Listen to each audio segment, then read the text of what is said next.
حضور فرمانے لگے جب رب سے مانگو نا تو اصرار کر کے مانگو، جب رب سے مانگو تو اصرار کر کے، بچہ ناز دکھا رہا ہے اصرار کر رہا ہے، اللہ سے مانگو تو اصرار کر کے مانگو، اور فرمایا رغبت کے ساتھ مانگو۔ کیا خوبصورت لفظ ہے حدیث کے۔ حضور فرمانے لگے اصرار کر کے مانگو، رغبت کر کے مانگو۔ رب کے لیے کوئی چیز دینا مشکل تو نہیں ہے نا، اس کے لیے کوئی مشکل ہے تمہیں عطا کرنا، تو رغبت کر کے اللہ سے سوال کرو، اسے مناؤ۔ کہ جب انسان بہت زیادہ عاجزی کرتا ہے نا، بہت زیادہ عاجزی، تو پھر بھی اللہ مان جاتا ہے۔ جب وہ اس کے حضور بہت عجز کا اظہار کرتا ہے، بہت زیادہ عجز کا اظہار کرتا ہے، وہ ڈر جاتا ہے اس سے۔ وَلِمَنْ خَافَ مَقَامَ رَبِّهِ جَنَّتَانِ، فرمایا جو میرے سامنے کھڑے ہونے سے ڈرے گا میں اسے 2 جنتیں عطا کروں۔ حضرت بابا فرید الدین مسعود گنج شکر بابا صاحب رحمت اللہ علیہ فرماتے ہیں کہ ایک نیک نوجوان تھا، دن کو روزہ رکھتا، رات کو نماز پڑھتا، پر اللہ سے ڈرتا پھر بھی بہت ہی زیادہ تھا، بڑا ہی ڈرتا تھا۔ موت کا وقت آیا تو ماں ہی تھی بس اس کی، تو ماں سے کہنے لگا اماں میری ماں ہے، میرے ساتھ 3 وعدے تو کر۔ اس نے کہا پتر تو بتا، آخری ہج کی لے رہا ہے اور اس غریبنی ماں سے تو وعدہ لے رہا ہے، بتا کیا وعدہ ہے؟ عرض کرنے لگا اماں جب میں مر جاؤں نا تو میرے گلے میں رسی ڈال کے تو مجھے گھمانا گھر کے صحن میں، اور لوگوں کو کہنا جو رب کی نافرمانی کرے اس کا یہی حال ہوتا ہے، یہ اعلان کرنا جو اللہ کے نافرمان ہوں ان کا یہی اشر کیا جانا چاہیے۔ اور اماں پھر دوسرا وعدہ کر، میرا رات کو جنازہ اٹھایا جائے، میں نہیں چاہتا کہ کسی کے منہ سے یہ لفظ نکل جائے کہ وہ دیکھو اللہ کا نافرمان جا رہا، رات کو میرا جنازہ اٹھانا۔ اور اماں تیسرا میرے ساتھ وعدہ کر کہ لوگ مجھے دفن کر کے آ جائیں گے تو میری قبر پہ چلی جائے گی، عمل میرے پاس کوئی نہیں، پر مجھے لگتا ہے ماں کے قدموں کی برکت سے عرش کا مالک بھی رحم فرمائے گا، اماں تو وعدہ کر کہ میرے ساتھ وعدہ کر۔ بابا صاحب رحمت اللہ علیہ فرمانے لگے کہ ماں بوڑھی ماں نے وعدہ کر لیا، کہا بیٹے ٹھیک ہے اگر تیری یہی ضد ہے تو میں تیار ہوں۔ پھر اس نے کلمہ شہادت پڑھا، اس نوجوان کی روح پرواز کر گئی، بوڑھی ماں نے رسی منگائی، تو وَلِمَنْ خَافَ مَقَامَ رَبِّهِ جَنَّتَانِ، جو ڈر جائے، اس نے تو کہا تھا نا کہ رسی ڈال کے گھمانا اور کہنا یہ اللہ کا نافرمان ہے، اس کا یہی اشر ہونا چاہیے تھا۔ لیکن جب ماں گلے میں رسی ڈالنے لگی تو گھر کے ہر کونے سے آواز آنے لگی، خبردار یہ رب کا دوست ہے، اللہ کے دوستوں کے ساتھ اس طرح کا معاملہ نہ کیا جائے، اسے چھوڑ دیا جائے۔ اور کہا تمہیں کچھ بھی اور کرنے کی ضرورت نہیں ہے، یہ تو رب کا دوست ہے اور رب کی بارگاہ میں حاضر ہو گیا۔ کچھ کوئی بندہ کہے گا کہ یہ تو ایک بابا فرید کا سنایا ہوا واقعہ ہے، سنیے بخاری میں حدیث ہے، نبی پاک صلی اللہ علیہ وسلم نے فرمایا، حضرت ابو ہریرہ رضی اللہ تعالیٰ عنہ راوی ہیں، حضور فرماتے ایک شخص مرنے لگا تو اپنے بچوں سے کہنے لگا کہ میں جب مر جاؤں تو مجھے جلا دینا، اور پھر میرے جلے ہوئے وجود کو پیس دینا، پھر مجھے ہوا میں اڑا دینا۔ پتر مجھے اڑا دینا، مجھے بڑا ڈر لگتا ہے، اگر رب نے مجھ سے حساب پوچھا تو میں قابل نہیں ہوں، اڑا دینا مجھے ہواؤں میں، اگر اس نے مجھ سے عذاب لیا تو حساب لیا تو بڑا سخت حساب لے گا۔ حضور فرماتے ہیں بخاری میں موجود ہے، اس کے بچوں نے اسی طرح کیا، اس کے مرنے کے بعد اسے جلایا، ہوا میں اڑا دیا۔ اللہ کے محبوب فرماتے ہیں رب کریم نے حکم دیا زمین کو کہ اس کے ذرات کو جمع کرو، زمین نے ذرے جمع کیے، خدا نے حکم دیا تو اس کا وجود پھر سے اسی شکل میں آیا، تو رب کریم نے فرمایا یہ جو تو نے وصیت کی تو کیوں کی؟ اللہ جانتا ہے کہ نہیں جانتا؟ یہ کی تو کیوں کی؟ تو وہ پڑا کہنے لگا اللہ میرے اندر تو طاقت نہیں تھی تیرے سامنے کھڑا ہو کے حساب دے سکوں، تجھے منانے کے لیے تیرے خوف سے ڈر گیا، میں ڈر گیا۔ اگرچہ ہمارے بزرگوں نے لکھا ہے کہ آج یہ وصیت کرنا، اس رنگ میں یہ طرز اختیار کرنا درست نہیں، لیکن آپ غور فرمائیے کہ نبی پاک علیہ السلام فرماتے ہیں جب اس نے کہا نا اللہ تجھ سے ڈر کے یہ کیا، تو رب کریم نے فرمایا جا پھر میں نے تیری مغفرت کر دی، کیونکہ اللہ کو پتا تھا یہ دل سے بات کر رہا۔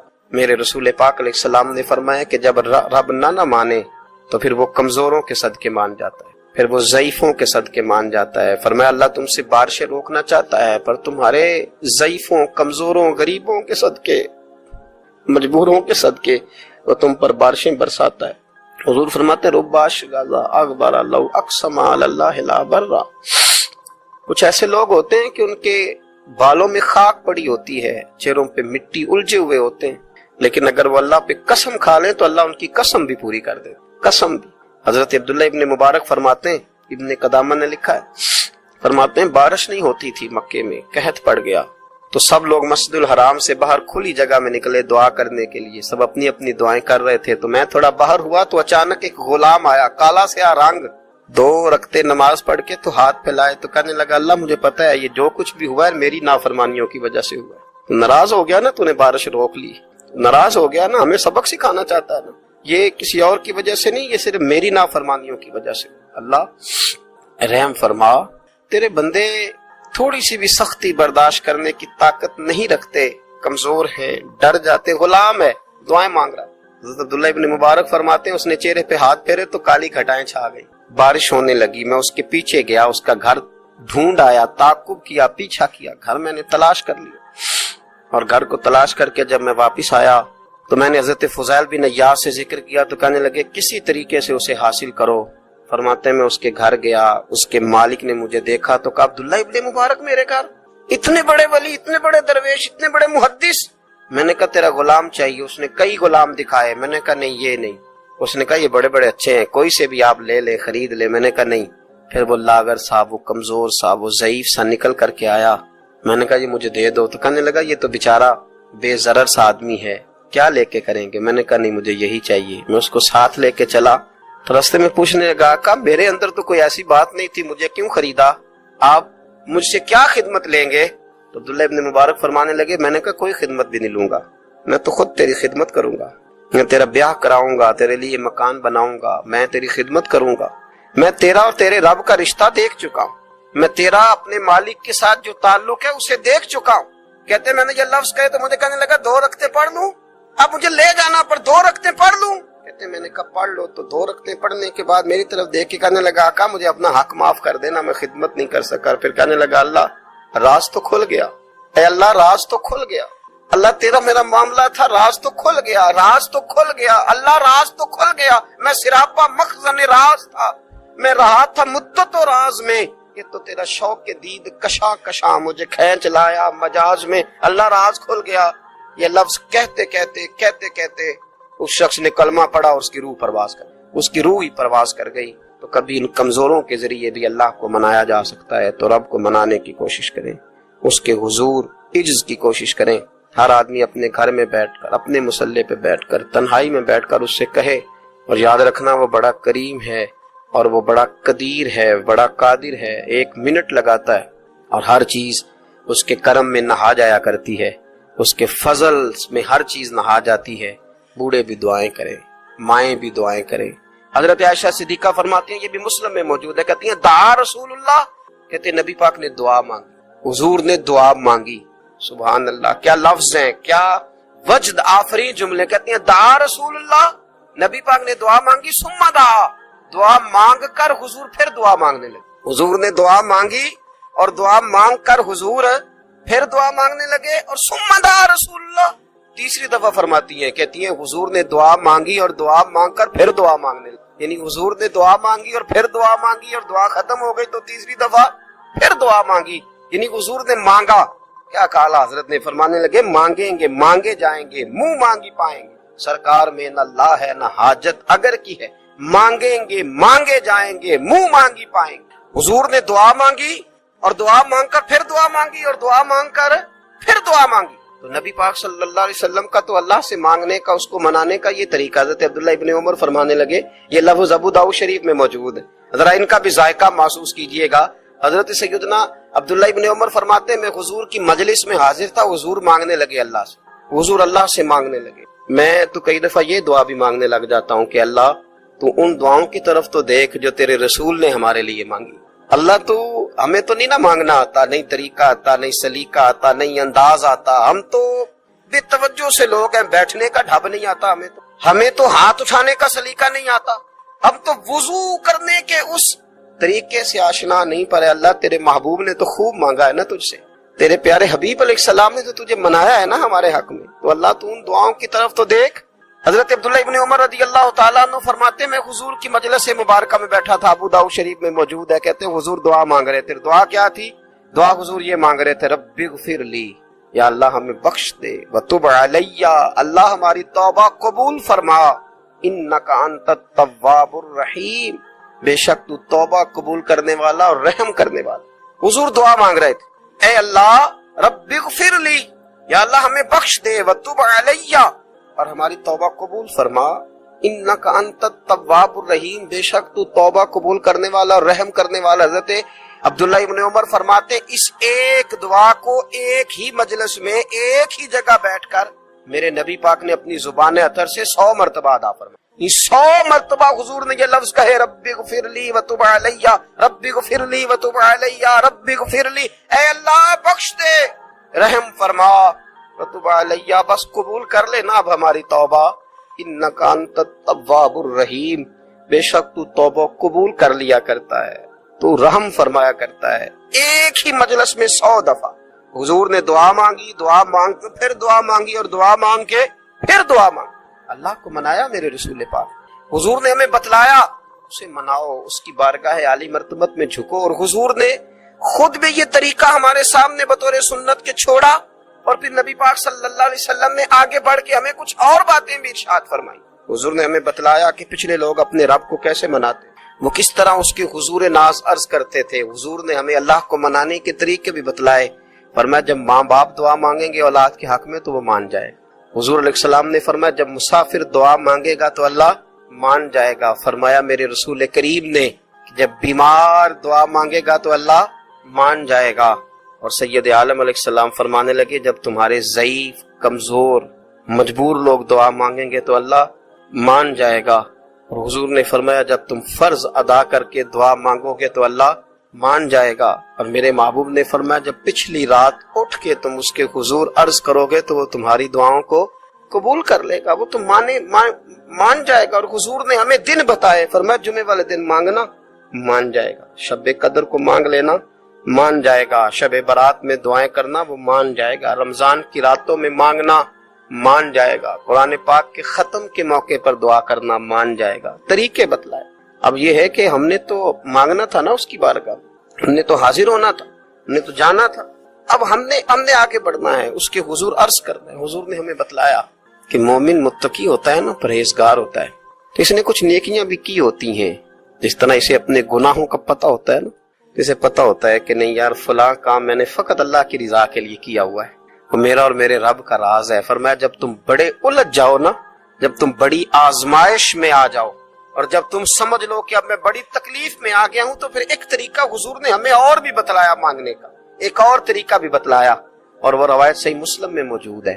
راوی حضرت عبداللہ ابن عمر رضی اللہ تعالیٰ، حضور فرماتے ہیں 3 لوگ سفر کر رہے تھے، یہ آپ اندازہ فرمائیے صحیح مسلم کی حدیث ہے، اور ذرا حضور کے سمجھانے کا ایک یہ رنگ بھی ہے اللہ کو منانے کا، ایک یہ انداز بھی ہے اس کی بارگاہ میں گزارشات پیش کرنے کا، یہ بھی ایک طریقہ حضور نے ہمیں بتلایا۔ اگرچہ اپنی نیکیوں کو چھپانا چاہیے، نیکیاں جو چھپی ہوئی ہوتی ہیں وہ قیمتی ہوتی ہیں، وہ قیمتی چیزیں ہوتی ہیں جو لوگوں نے چھپا کر کے رکھی ہوتی ہیں۔ حضرت عبداللہ ابن عمر فرمانے لگے کہ نبی پاک صلی اللہ علیہ وسلم فرماتے ہیں 3 لوگ سفر کر رہے تھے، رستے میں طوفان آ گیا، تیز بارش شروع ہو گئی، تو حضور فرماتے ہیں وہ تینوں بارش سے بچنے کے لیے ایک غار میں چھپ گئے۔ وہ پتہ ہے پرانے زمانے کے اندر غاریں ہوتی تھیں، اور لوگ جب سفر کرتے تھے لمبے تو پتھروں اور پہاڑوں کے بیچ میں سے سفر کرتے تھے، وہ غار کے اندر چلے گئے۔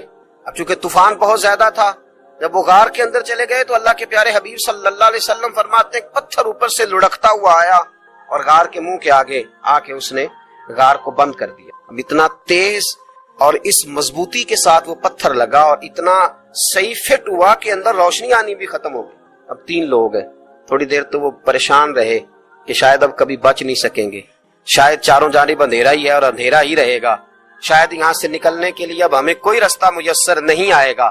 وہ پہلے تو پریشان ہوئے، پھر کہنے لگے یار اس طرح کرو، ذرا غور کیجئے گا میری بات پہ۔ فرمایا اس طرح کرو، اگر کوئی زندگی میں نیکی کی ہے نا تو ذرا اس نیکی کو یاد تو کرو، اور یاد کر کے اس مالک کے حضور عرض تو کرو، وہ کریم ہے، کوئی آنکھو شاید من جاوے تے گل کم تتڑی دا بن جاوے، عرض تو کرو۔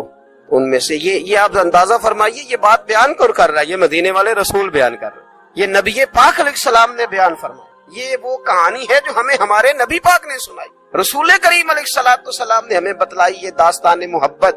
حضور فرمانے لگے ایک نے ان میں سے ہاتھ اٹھائے اور اس نے انداز کیا چھیڑا، عرض کرنے لگا اللہ تو جانتا ہے نا میں نے بکریاں رکھی ہیں، میں غریب ہوں، مزدور ہوں، اور مالک تو یہ بھی جانتا ہے کہ میرے بچے بھی ہیں، بیوی بھی ہے، پر میں جب بھی گھر لوٹا ہوں تو دودھ میں نے بچوں اور بیوی کو پہلے نہیں دیا، بوڑھے ماں باپ کو پہلے دیا۔ اللہ میں نے ان کے ساتھ ہمیشہ کرم کے بازو کھول کر معاملہ کیا۔ وہ غار میں تنہا بیٹھے ہیں اور اپنے مالک کو منا رہے ہیں، عرض کرتے ہیں اللہ تجھے یاد ہے نا ایک رات جب میں بڑی دیر سے لوٹا تھا، لکڑیاں کاٹتے درخت تلاش کرتے، مجھے دیر ہو گئی، میں دیر سے لوٹا تھا، نیت یہ کر رکھی تھی کہ دودھ سب سے پہلے ماں باپ کو پلاؤں گا، مالک جب میں لوٹا تو وہ بوڑھے تھک کر کے سو گئے تھے، میری بیوی نے مجھے کہا کہ بچوں کو پلا دو، وہ سو گئے، تو میں نے کہا نہیں، میرے ذمے ہے ان بوڑھوں کے دل کو ٹھنڈا کرنا، ان سے پیار کرنا۔ اللہ بیوی مانگتی رہی، بچے طلب کرتے رہے، میری ٹانگوں میں گھومتے رہے، بار بار آتے رہے، اور میں نے دودھ نہیں پلایا۔ اے مالک فجر ہو گئی، آفتاب طلوع ہونے کا وقت آ گیا، پر میں نے ماں باپ کے بیدار ہونے کا انتظار کیا۔ اے اللہ، وہ جب اٹھے تو ان کی آنکھوں میں جو میرے لیے دعا تھی اور ان کے سینوں میں جو میرے لیے کرم تھا، اگر تیری بارگاہ میں وہ نیکی قبول ہے تو مالک پھر رحم فرما، نہ اس مشکل سے آسانی عطا فرما۔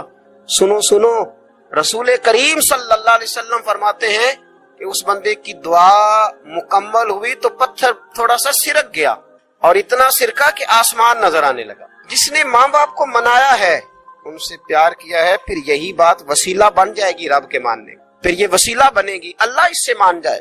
پھر رسول کریم صلی اللہ علیہ وسلم فرمانے لگے، دوسرا بولا اور عرض کرنے لگا کہ اے اللہ، تو جانتا ہے مجھے اپنے چچا کی بیٹی بھانے لگی تھی، میں اس کی طرف رغبت کرنے لگا تھا، اور میں نے جب اس سے جا کے ارادہ کیا کہ میں تیرا طالب ہوں، تو اس نے مجھے کہا کہ پہلے 100 دینار لاؤ بانا، تو اللہ میں نے مشقت کر کے 100 دینار جمع کیے، اور جب میں پوری طرح اس پر حاوی ہو گیا، وہ میرے قبضے میں آ گئی اور گناہ کا میں نے ارادہ کر لیا، تو اس عورت کے منہ سے ایک جملہ نکلا کہ اللہ سے ڈر۔ اے مالک، وہ میرے قبضے میں تھی، اے اللہ میں گناہ پر قادر تھا، میں چاہتا تو گناہ کر لیتا، نے تیرا نام لے کے کہا نا کہ اللہ سے ڈر، اللہ میں ڈر گیا، میں اسے چھوڑ کے آ گیا۔ اگر تجھے یہ بات پسند ہے تو پھر نکال دینا اس مشکل سے، پھر کر دینا کرم۔ اللہ میری بھی تو چڑھتی جوانی تھی نا، میں بھی تو سب کچھ کر سکتا تھا، پر تیرے لیے، تیری خاطر میں لذت گناہ سے باز رہا، تو اللہ تو رحمت فرما دے۔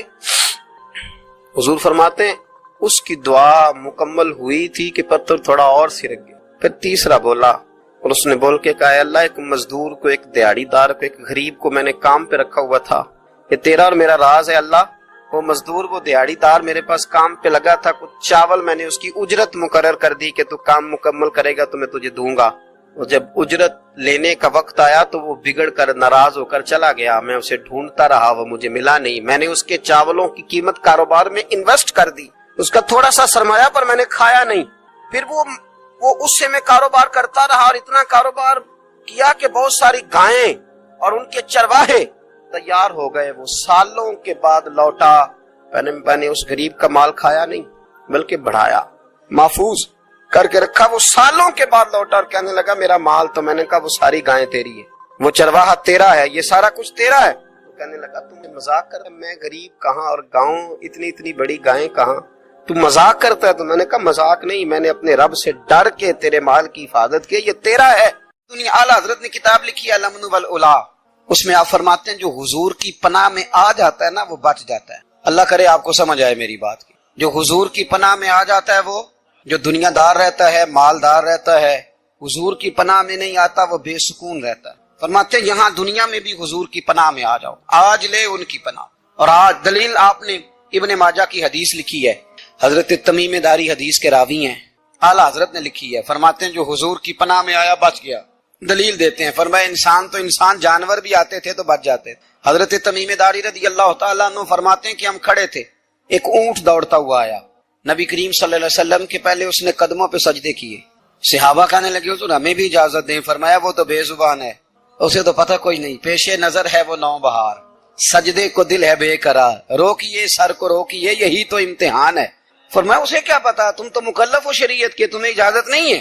اور اعلیٰ حضرت نے 2 ٹوک لکھا ہے، فرمایا سوائے خدا کے کسی کو تعظیمی سجدہ بھی حرام ہے، یہ نوٹ کر لیں میری بات۔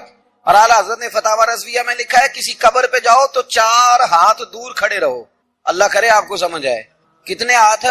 4 ہاتھ دور کھڑے رہو، سورۃ فاتحہ پڑھو، درود شریف پڑھو، جس قبر پہ گئے ہو ان کی روح کو اصالِ ثواب کر، ان کے وسیلے سے دعا مانگو۔ اعلیٰ حضرت فرماتے ہیں قبر کو سجدہ بالاتفاق حرام ہے، طواف قبر کا کرنا بالاتفاق حرام ہے، بوسہ لینے میں اختلاف ہے کہ جائز ہے کہ ناجائز ہے، لیکن بوسے سے بھی چونکہ شک پڑتا ہے تو فرماتے ہیں احمد رضا کی رائے یہ ہے کہ بوسہ لینے سے بھی بچا جائے۔ وہ آ گیا تو اس سے اگلی باتیں کرتا ہے، بس خاموش رہ، باادب رہ اور پیچھے رہ۔ تو حضرت تمیم داری کہتے ہیں یہ حدیث اعلیٰ حضرت نے لکھی ہے لمن والعلا میں، فرماتے ہیں کہ اونٹ نے پہلے سجدہ کیا، قدم چومے، پھر اس نے حضور کے کان میں کوئی بات کہی۔ روزے دے دوالے نے غلاماں دیاں ٹولیاں، ایک پیا سندا ہے کروڑاں دیاں بولیاں، یعنی اونٹ نے بات کی تو حضور نے وہ بھی سن لی۔ اعلیٰ حضرت کہتے ہیں جو پناہ میں آتا ہے بچ جاتا ہے۔ کہتے ہیں رسول کریم نے نا اونٹ کی پشت پہ ہاتھ پھیرا اور اللہ کے محبوب فرمانے لگے فکر نہ کر، اب تو آ گیا ہے نا تو جیسے تو کہے گا ویسے ہی ہو جائے گا، جیسے تو کہے گا ویسے ہی۔ ابن ماجہ میں موجود ہے، پر میں چونکہ فاضل بریلوی رحمت اللہ علیہ کی کتاب سے پیش کر رہا ہوں الامن والعلا سے، تو میں اسی انداز میں پیش کر رہا ہوں جس انداز میں وہاں ہے۔ حضرت تمیم داری کہتے ہیں کہ ہماری سمجھ میں بات کوئی نہ آئی، تھوڑی دیر گزری تو کچھ لوگوں نے ہاتھوں میں رسیاں پکڑی ہیں، خنجر پکڑے ہیں، دوڑے آئے، یا رسول اللہ یہ ہمارا اونٹ ہے۔ حضرت تمیم داری کہتے ہیں میں نے دیکھا کہ جب وہ آ گئے نا خنجر لے کے تو اونٹ حضور کے پیچھے چھپ گیا۔ آج لے ان کی پناہ، آج مدد مانگ ان سے، وہ حضور کے پیچھے چھپ گیا۔ تو کہتے ہیں کہ نبی کریم صلی اللہ تعالی علیہ وسلم نے فرمایا کیا مسئلہ ہے بھائی؟ یا رسول اللہ ہمارا اونٹ ہے، ذبح کرنے لگے تھے دوڑا ہے۔ تو حضور فرمانے لگے وہ تو تمہاری شکایت کر رہا ہے۔ وہ کہتا ہے یا رسول اللہ میں نے برسوں ان کی نوکری کی، برسوں میں نے بڑی نوکری کی۔ صحیح کہتا ہے یا رسول اللہ؟ ٹھیک کہتا ہے حضور، اب بوڑھا ہو گیا ہوں، تھوڑا زیادہ بوجھ نہیں اٹھا سکتا، تو مجھے ذبح کر کے کھانا چاہتے ہیں، میں مرنا نہیں چاہتا۔ نبی کریم فرمانے لگے اچھے لوگ یہ صلہ دیتے ہیں، اور نے عرض کی حضور آپ حکم کر دیں، ہم اس کو چھوڑ دیتے ہیں یا رسول اللہ، نہیں ذبح کریں گے، خدمت کریں گے۔ حضور فرمانے لگے نہیں، اب میرے